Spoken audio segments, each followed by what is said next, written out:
Hi and welcome to Fri FAQs by Shiksha, and this is Bhagyashree. In today's video, we will try to get answers to NEET counseling. So my first question is, what are the eligibility requirements to participate in NEET All India Quota Counseling 2023? The criteria always remains the same, and the criteria is very simple. If you have cleared the minimum cutoff marks, which conducting authority always discloses, if you have cleared that minimum cutoff marks, you are eligible to participate in the All India Quota Counseling.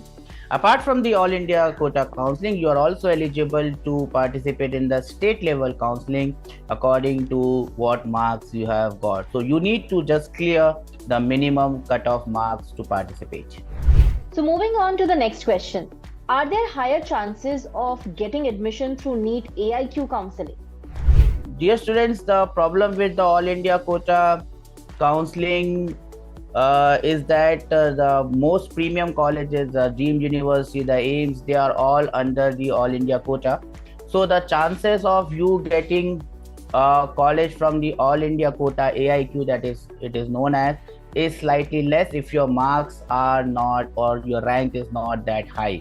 Remember, even if you are in a state, the 15% of the seats of MBBS from that state also goes into the All India Quota. The chances are higher for you to get a college if your marks are not on the higher side is higher in the state level counseling and not in the All India Quota counseling. The next question that we have received is, how many MBBS seats are available across the country, and what is the student to seats ratio for admissions every year? Dear students, at present there are around 1,08,000 for 8,148 seats, MBBS seats, which is including all the seats under All India Quota, state level counseling and everything. So there are around 1,08,000 seats. Now you must be knowing that this year around 21-22 lakh candidates have appeared for the exam. They had registered for the exam. So you can see the seat to student ratio is for one seat around 21 or 22 students are competing. So the competition is quite high.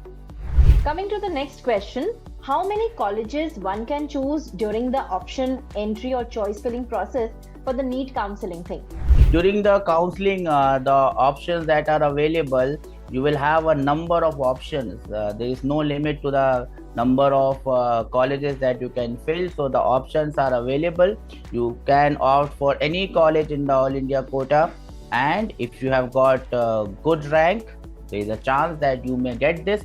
But again, while filling up the form, you must be aware of what your actual rank is on the All India list and your state list, and then you should be able to find out which college you have got a better probability of getting. So I think even though there might be other options, you should opt for the options which you are more likely to get, rather than aspire for something which you are definitely not going to get.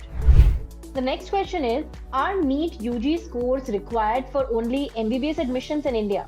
That's a very pertinent question, students. But you must understand that this NEET exam, you not only get the MBBS seats in India in government, deemed universities and state colleges and private colleges. Not only for MBBS, but this NEET score is also valid for your BDS, your Ayush courses and your courses in veterinary sciences. So not only for MBBS. MBBS is just one section or one small piece of the pie. The pie is a lot larger than you can imagine. How many NEET 2023 counseling rounds will be conducted for central and deemed universities? Well, as you must fully understand, that this All India Quota is for 15% seats from the state, as well as the seats that are in AIMS and all these deemed universities and government funded institutes. So there are 4 rounds that are going to happen in this All India AIQ counseling. The first round is known as the first round.